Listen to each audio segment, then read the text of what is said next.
Hello, welcome to another episode of Truth Triumphant Radio. I'm your host, Kody Morey, and in in light of last week's um, show, I wanted to actually do a continuation of our discussion on Bathsheba because I actually got a few people that, you know, one person said in the comment box on YouTube where we post this as well as the podcast was basically that Bathsheba deserved to die, you know. Um, and I want to point out, I I understand where another person told me that the woman's body was created, as something very pleasing to the eye for the male.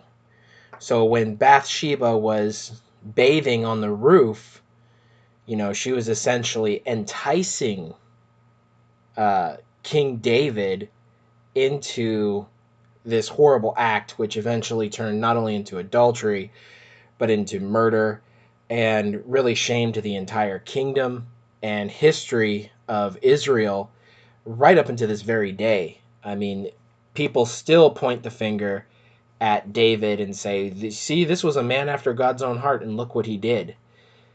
So if that is the case and she enticed him, then certainly she deserves her share in the responsibility.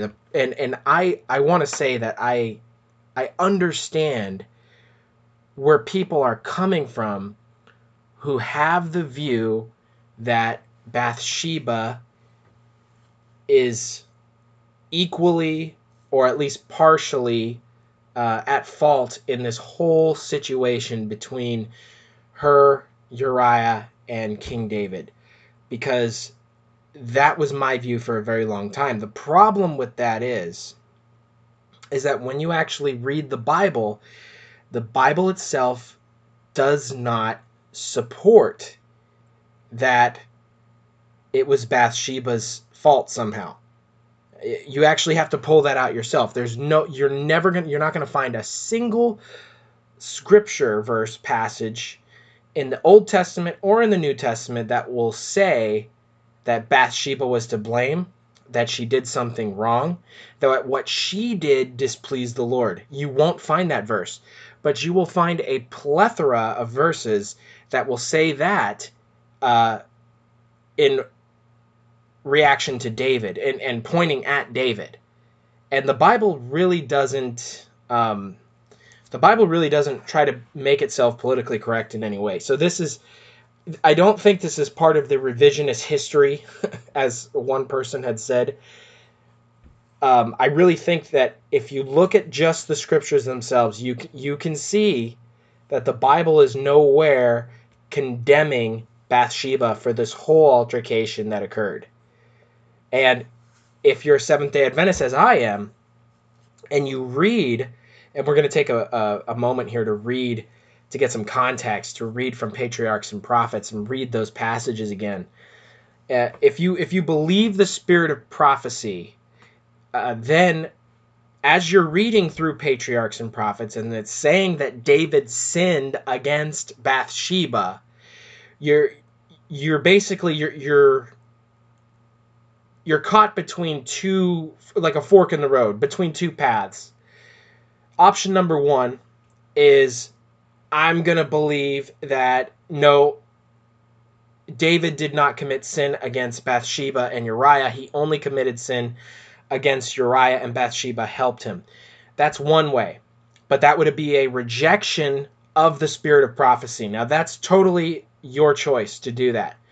The other option would be, okay, so the spirit of prophecy is telling me here, and easily proven by the Bible, as we'll look into with Nathan's prophecy here, or his story rather. The other option is, okay, maybe I'm missing something here. Clearly, the spirit of prophecy is not putting any blame on Bathsheba. Perhaps I need to take a closer look at this. So that's what I want to do today. I want to take one more closer look at it, just because this issue is so confused. And I actually found a great article online about this from 2013 that we're going to be taking a look at. But before we start there, I wanted to read a quote, actually one of the ones I read last week, and I just wanted to read it again from Spiritual Gifts, Volume 4A, page 85 through 89. It says this: Results of David's wrongdoing. That's the title heading. David was made to feel bitterly the fruits of wrongdoing. Notice that. David was. David was made to feel bitterly the fruits of wrongdoing. His sons acted over the sins of which he had been guilty. Amnon committed a great crime. Absalom revenged it by slaying him. Thus was David's sin brought continually to his mind, and he was made to feel the full weight of the injustice done to Uriah and Bathsheba. Did you hear that? The spirit of prophecy is saying, thus was David's sin, not Bathsheba's sin, David's sin was brought continually to his mind, and he, David, not Bathsheba, David was made to feel the full weight of the injustice done to who?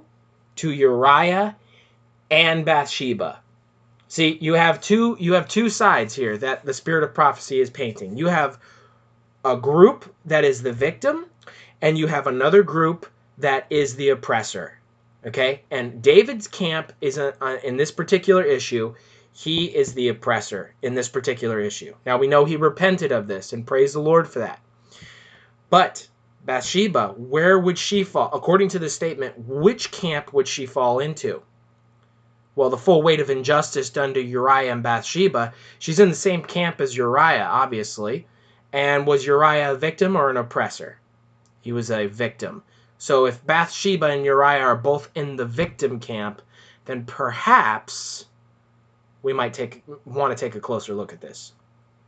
So I wanted to start by reading 2 Samuel chapter 11, verses 1 through 3 again. We're going to do a couple of readings, a great many actually today, because I don't want it to be just me saying it.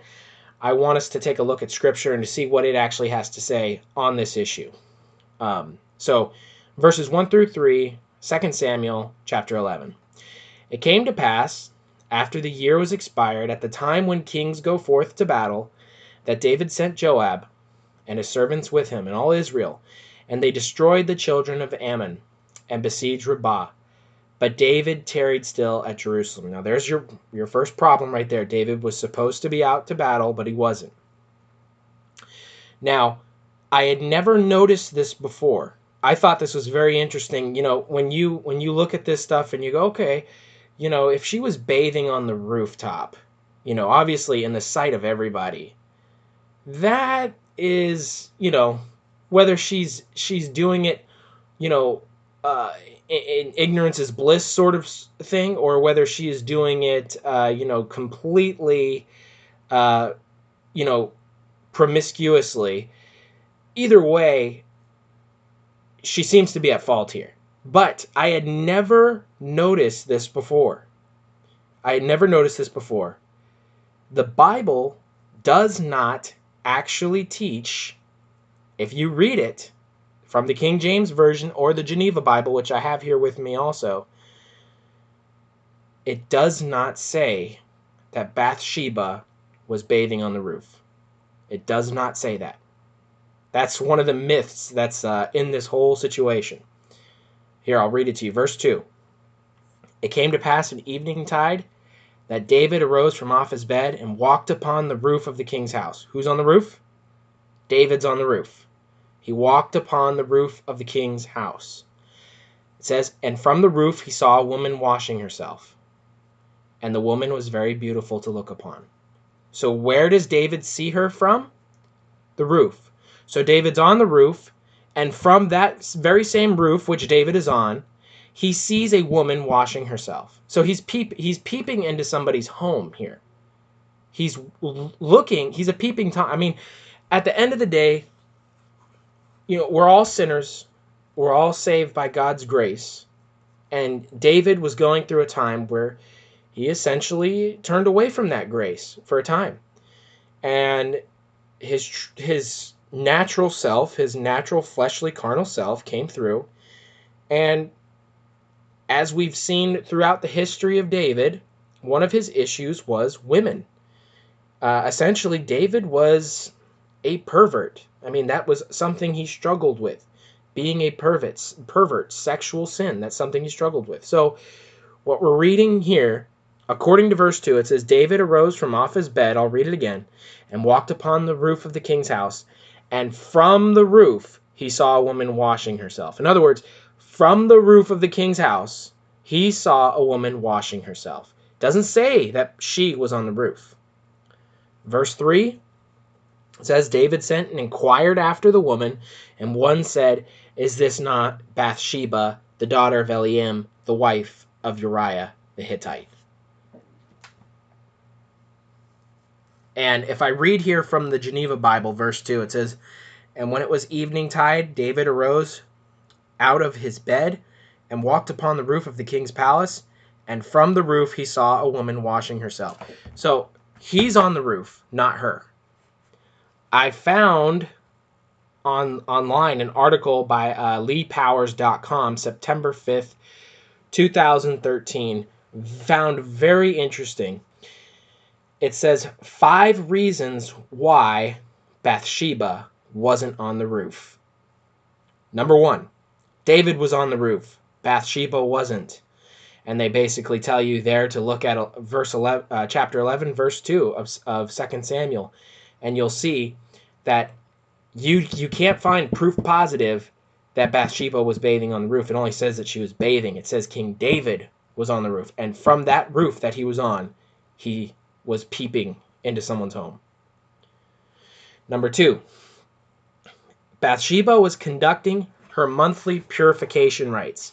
That's another reason to understand why she probably was not trying to be promiscuous, because she was going through a ritual purification that was laid out in Leviticus, that after a woman goes through her monthly cycle, what we would call her period today, then there was a 7-day purification ritual that she would go through. So you're telling me that as she's going through her purification rites, a ceremony between her and God, that she is basically offering her body to the world while her husband is away at war.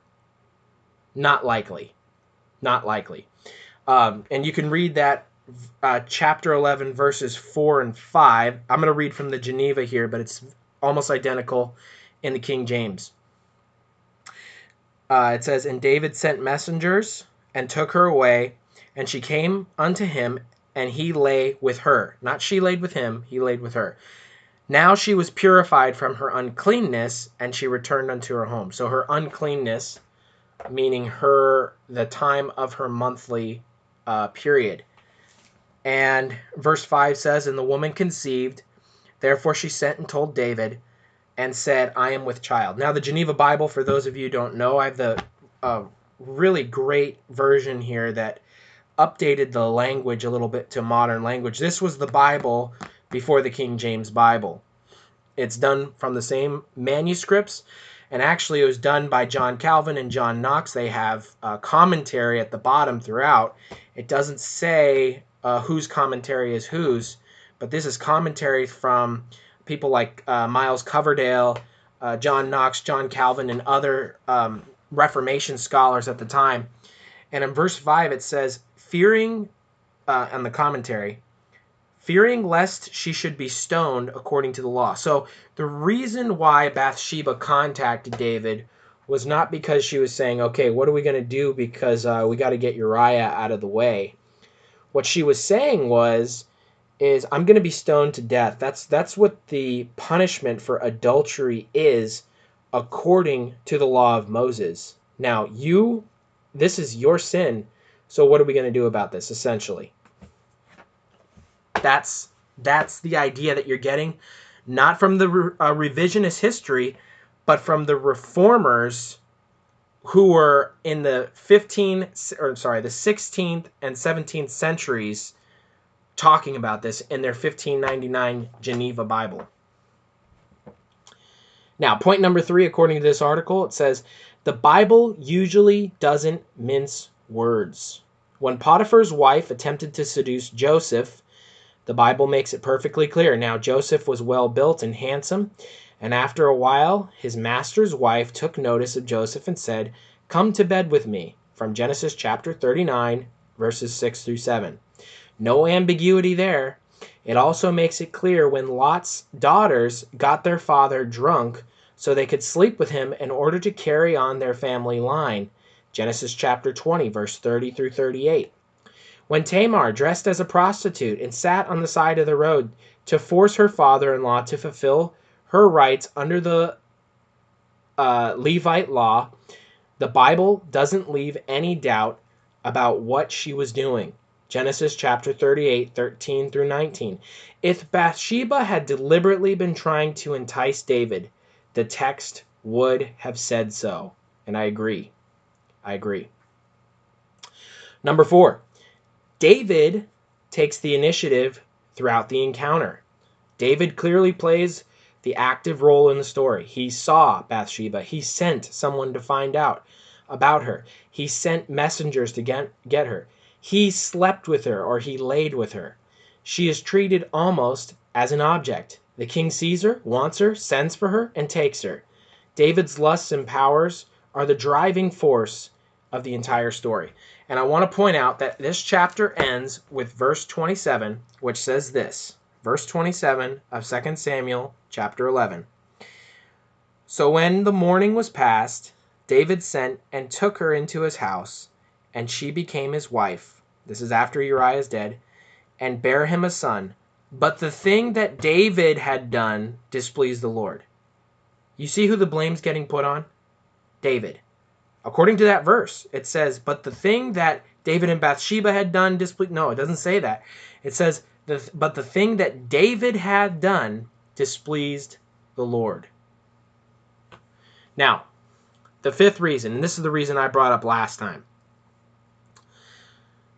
You are the man. Nathan, in his story, puts the blame on David. Nathan's parable in 2 Samuel chapter 12 puts the blame squarely on David. God had given David wives, wealth, and power.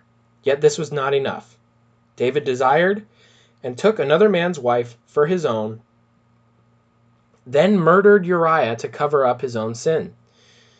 David not only committed adultery and murder, he despised the commandment of the Lord. Nathan doesn't include Bathsheba in this prophetic outcry. David, and David only, is the focus of the proclamation. And I want to read, and again, I'm going to be reading from the 1599 Geneva Bible. This was the Bible of the Puritans and the Pilgrims when they first landed here in America. But I want to read the parable. It says this starting in verse 1, chapter 12. Then the Lord sent Nathan unto David. So the Lord sent Nathan the prophet to who? To David and Bathsheba? No, to David. Who came to him and said unto him, there were two men in one city, one rich and the other poor.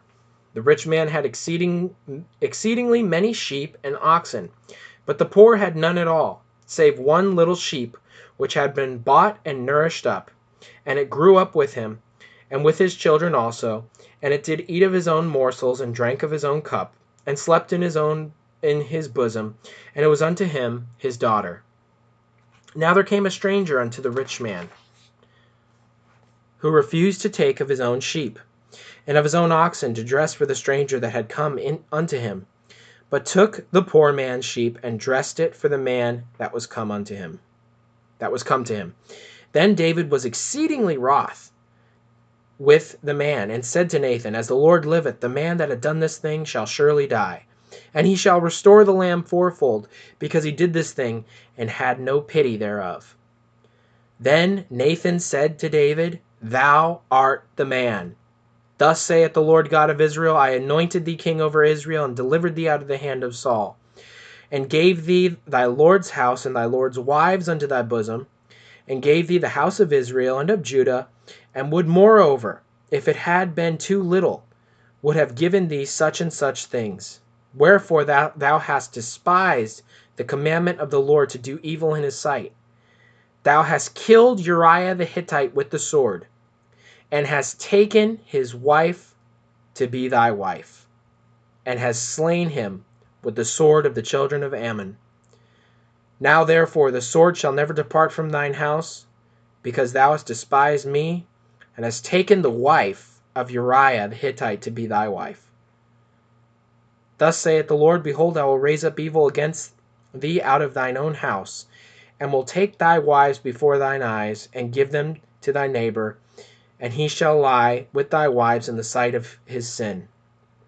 For thou didst it secretly, but I will do this thing before all Israel and before the sun.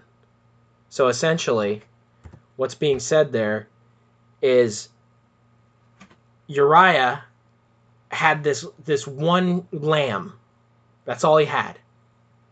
And David was this rich man. He had a bunch of lambs, but those weren't good enough for him.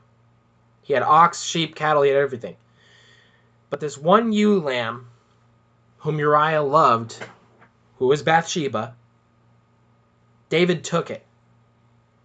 David took it from him. He took the one lamb from the one who had little, instead of being satisfied with the abundance of what he had. Now, basically, really to put a capstone on all of this, I want to read from the Spirit of Prophecy again. I'm going to read a little bit more to give us some more context.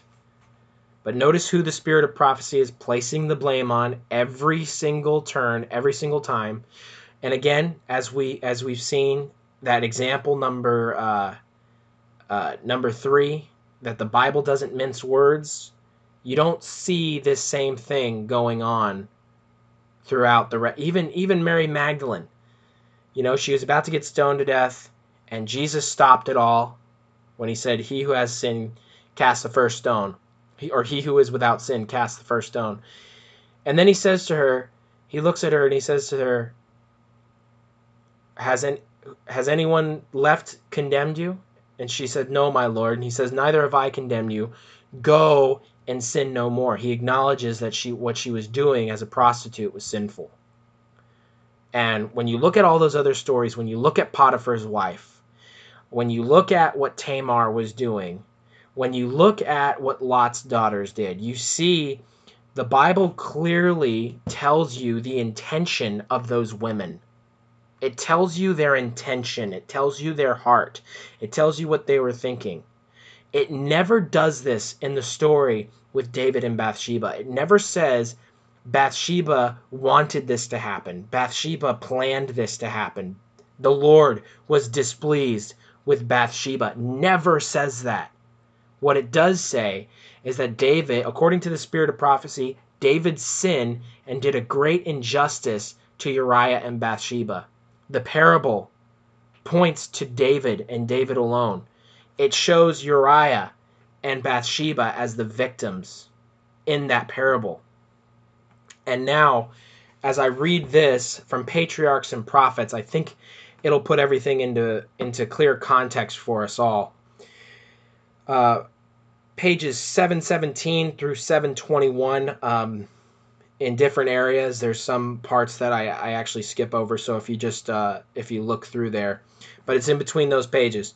It says this: Before the conclusion of the war with the Ammonites, David, leaving the conduct of the army to Joab, returned to Jerusalem. The Syrians had already submitted to Israel, and the complete overthrow of the Ammonites appeared certain. David was surrounded by the fruits of victory and the honors of his wise and able rule. It was now, while he was at ease and unguarded, that the tempter seized the opportunity to occupy his mind. The fact that God had taken David into so close connection with himself and had manifested so great favor toward him should have been in him the strongest of incentives to preserve his character unblemished. But when in ease of self-security he let go his hold upon God, David yielded to Satan and brought upon his soul the stain of guilt.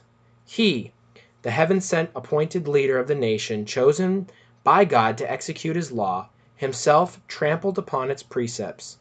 He who should have been a terror to evildoers by his own acts, strengthened their hands. Amid the perils of his earlier life, David, in conscious integrity, could trust his case with God. The Lord's hand had guided him safely past the unnumbered snares that had been laid for his feet. But now, guilty and unrepentant, he did not ask help and guidance from heaven, but sought to extricate himself from the dangers in which sin had involved him. Bathsheba, whose fatal beauty had proved a snare to the king, was wife of Uriah the Hittite, one of David's bravest and most faithful officers.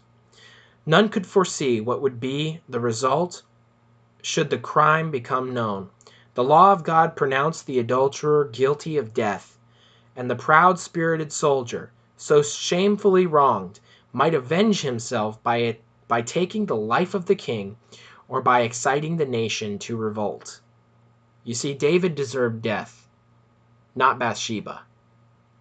It was Bathsheba who was going to get blamed for the death had David not done anything.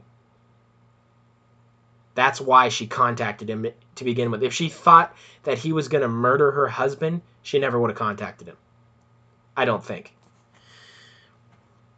Going on with the quote, it says, "Every effort which David made to conceal his guilt proved unavailing. He had betrayed himself into the power of Satan. Danger surrounded him. Dishonor, more bitter than death, was before him. There appeared but one way of escape, and in his desperation he was hurried on to add murder to adultery. He who had compassed the destruction of Saul was seeking to leave David also to ruin. Though the temptations were different, they were alike in leading to transgression of God's law.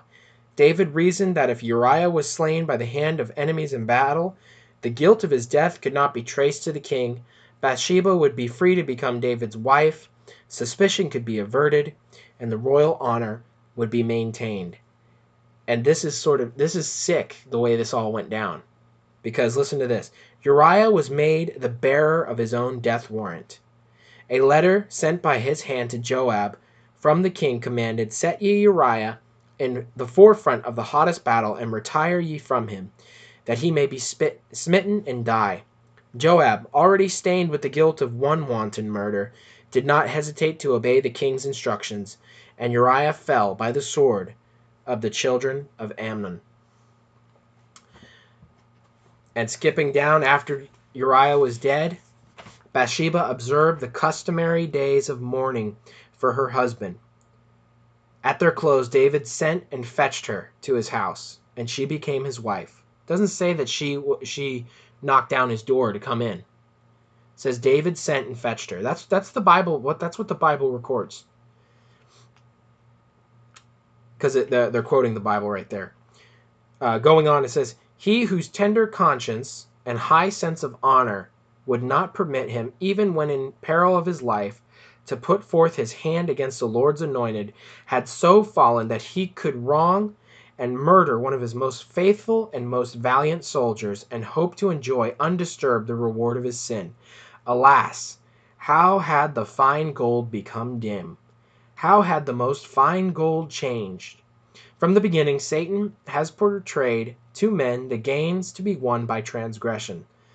Thus he seduced angels. Thus he tempted Adam and Eve to sin. And thus he is still leading multitudes away from obedience to God. The path of transgression is made to appear desirable, but the end thereof are the ways of death." Proverbs 14:12. "Happy they who, having ventured in this way, learn how bitter are the fruits of sin, and turn from it betimes." God in his mercy did not leave David to be lured to utter ruin by the deceitful rewards of sin. For the sake of Israel also there was necessity for God to interpose. As time passed on, David's sin towards Bathsheba became known, and suspicion was excited that he had planned the death of Uriah. Now, did you hear that? The spirit of prophecy is saying, as time passed on, David's sin toward Bathsheba. Now, they weren't in this together if he sinned against her. If he sinned against her, they weren't in this together. She's obvious. If he's sinning against her, he's the He's the offender. He's on the offensive, and she's being victimized by that statement. As time passed on, David's sin toward Bathsheba became known. The Lord was dishonored. He had favored and exalted David, and David's sin, not Bathsheba's, David's sin misrepresented the character of God and cast reproach upon his name. It tended to lower the standard of godliness in Israel, to lessen in many minds the abhorrence of sin, while those who did not love and fear God were by it emboldened in transgression. So as you can see, according to the Bible never condemns Bathsheba, never puts the blame on her, never once says that she sinned. In the parable that Nathan gives, we can see that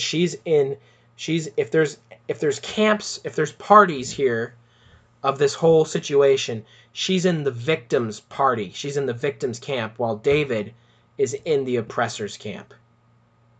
That's the picture that the Bible paints. Now, the spirit of prophecy takes it a step further. It says David sinned against Bathsheba. It said David did an injustice to Uriah and Bathsheba. It doesn't say that if Bathsheba was at fault, even partly. It should say David and Uriah did an injustice, David and Bathsheba did an injustice to Uriah. Or David and Bathsheba sinned against Uriah, or Israel, or God. Or David and Bathsheba, what they did displeased the Lord. But it doesn't say that. And not only that, one of the things I found most interesting was that the Bible actually does not support the idea that Bathsheba was on the roof. At least not according to the King James Version and the Geneva Bible. You cannot prove that. So, interesting, the myths that are surrounding Bathsheba. It's so easy for us to try to blame her or to shift stuff onto her, but you gotta remember who David was. And I honestly feel like she was in such a position where she was just totally shocked by the entire situation, didn't know what to do, and it sounds very similar, like some of these victims of what's trending in the news right now, Jeffrey Epstein. When you hear some of the survivors' testimonies, it sounds like this would have been a similar situation that Bathsheba would have been in. You know, very intimidated by the wealth and power of the individual. Being fetched to go to his house, not knowing exactly what they were getting into. Maybe Bathsheba was wondering if Uriah had died in combat. Who knows? But when he basically forced himself upon her, she didn't know what to do, and she was raped. I mean, at the end of the day, she was raped.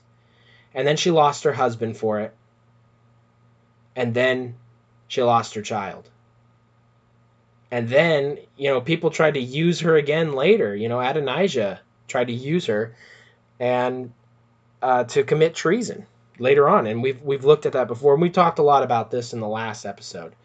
So I don't want to go too far down that, but I really wanted to prove from the Bible and the spirit of prophecy especially that the Bible does not put the blame on Bathsheba in one instance. Find me the verse, Old Testament or New Testament, where it says she's at fault, where it says what she did displeased the Lord. Find me that verse. But until I see that verse, I can see from the parable of Nathan, and I can also see from the plain testimony of the spirit of prophecy in Patriarchs and Prophets and in Spiritual Gifts Volume 4a, I can plainly see that Bathsheba was the one who had the injustice done to her and was not the one doing the injustice.